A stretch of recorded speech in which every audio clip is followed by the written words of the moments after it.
Hello everyone, welcome. This is Christine with Patter Crafts, and today I'm here with a design team project for Scrapping for Less. Today's project is 10 cards, 1 collection. So I'll be using this 6x6 double-sided pattern paper pad from Echo Park called Lost in Neverland. There are 24 sheets of paper in this paper pad. One of the designs is this here. There's 6 2x3 like little cut aparts that you can use for focal points on your card. So I did take one of those pages and cut those down.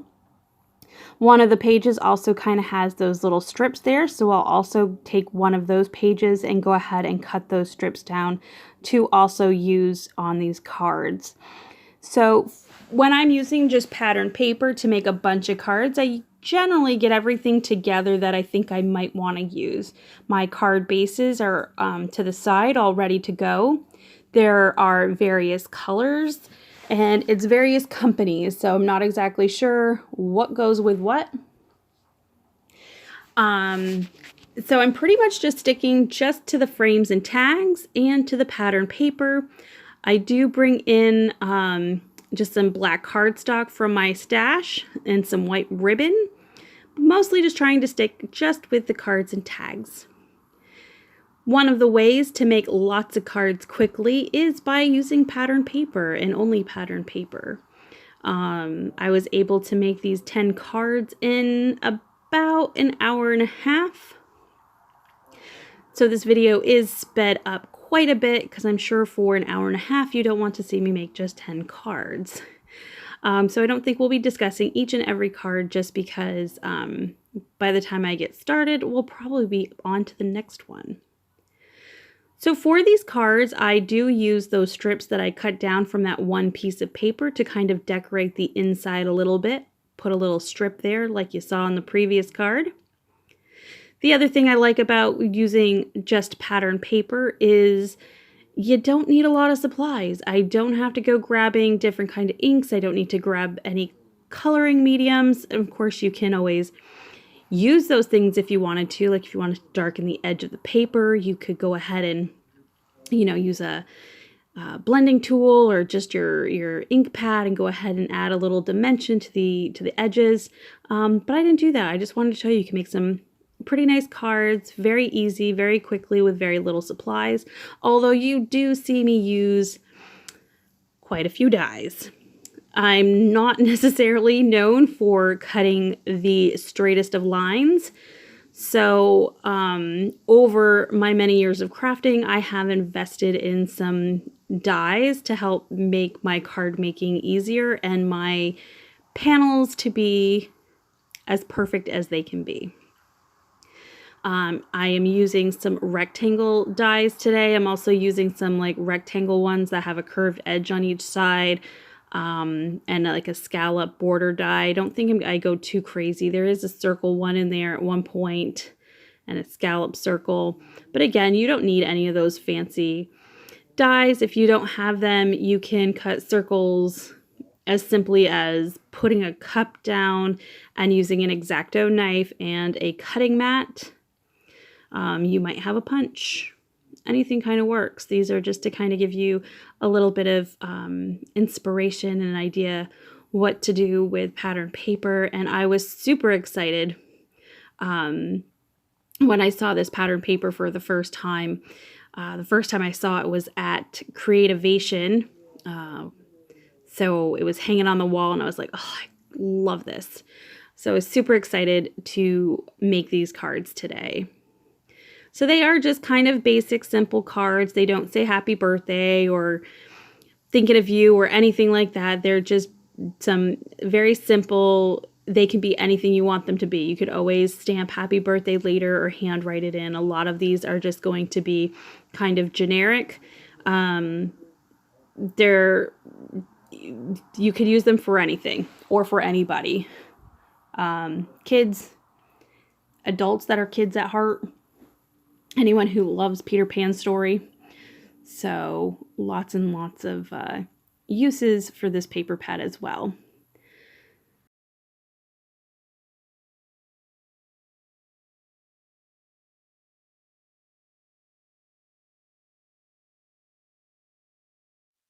So for some of the cards that I started creating, I knew exactly what I wanted them to look like. And then as I kind of got towards the middle / end of the 10 cards, I did need a little inspiration. So I did go to my binder of card sketches. Card sketches are great when you just want kind of an idea on how to use different kinds of pattern paper, or I mean, it doesn't just have to be pattern paper, but if I'm using pattern paper, I tend to use sketches. If I'm using just stamps and inks, then I tend to not worry too much about using sketches, but when I'm using just pattern paper, sometimes those sketches are really helpful. So I have a 3-ring binder, and when I find one I like, I go ahead and print it out and I go ahead and put that in there. So I'm not always having to go on my Pinterest page or, surf the internet and look for inspiration as far as card sketches. They're kind of right there and ready to go. Some of my favorite ones I keep right there on the top. So if you're looking for some inspiration, you can go ahead and look for some card sketches. Scrapping for Less does card sketches every month as part of their flavor of the month. So if you go over to their website, there's a little tab that you can go to and you can print off some card sketches if you'd like to look for some ideas. So for this particular card, I loved that kind of night sky scene, and then I liked the little 2x3 cut apart there with Wendy looking out the window. I thought that was really fun, and then I used one of the frames that had a sentiment on there in the middle there. Okay, so we're going to move on to the next card, again using a rectangle die. I really love this paper here with all the little characters just kind of in a row. But I didn't want to cover it all up, so I'm using this like little hillside die with some stitching, and I'm going to go ahead and cut that down, put that there, and put a middle piece of this frame up on some foam tape. And I think that kind of showcases that paper a little bit, but it doesn't make it too busy because you kind of got the red there as well. Because I felt that the paper with the characters for the whole background, that little sentiment might get a little lost. So looking back at this alligator paper, I really wanted to use it, but I kind of had an idea of what I wanted to do for this one. So I was just trying to find some paper that would go with it. And I love this little pattern paper here with all the little Tinkerbells. I do want to mat it with some black, so I'm just going to die cut it together because why not? Adding a, it's a scallop border that kind of makes this little triangular type piece at the bottom.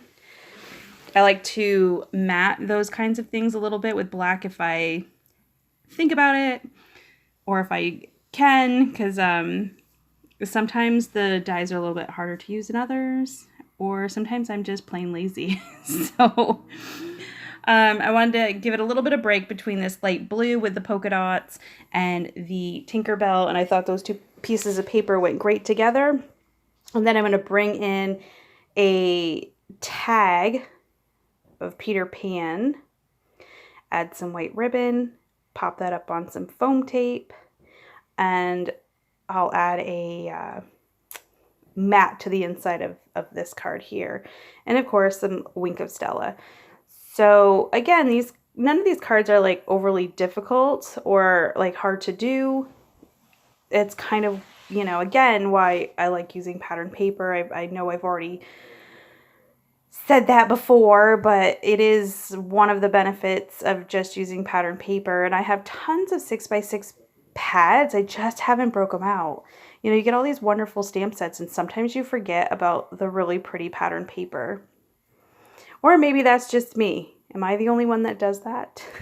I can't imagine I'm the only one, but yeah, so I definitely need to challenge myself to break out more of the pattern paper and make cards with just the pattern paper, or maybe the pattern paper and like another coordinating element, whether it be frames and tags or some cutouts or stickers or something. So for this card here, I really wanted to showcase that little cut apart, so I used a plain green background on that really fun pattern background. Not really doing too much, looking for something more I could add to it, but I don't really find anything, so I'm just going to add this little strip here to the center and this little tiny sentiment frame and call that one a day. Sometimes I do like to kind of let these cards sit because you can always add to them, but you really can't take away. So sometimes I feel like I want to add to a card, but I don't exactly know what it is, so I'll just kind of put it aside and I'll look at it later. Sometimes I add to, sometimes I just end up being happy with the result that I have. So think about that too, like when you're making a card, like you can always come back and add embellishments, so you don't always have to go crazy with it. You can always kind of go back later. So I will probably do that on some of these, because some of these I definitely wanted to add more, but wasn't sure because I didn't want to make it too busy. So here's our last card here. Love the little night sky. Adding a little sentiment and my inside paper. So thank you all so very much for joining me today. If you like this video, please give it a thumbs up. If you'd like to see more and you're not already, please hit that subscribe button. But until next time, everyone, bye.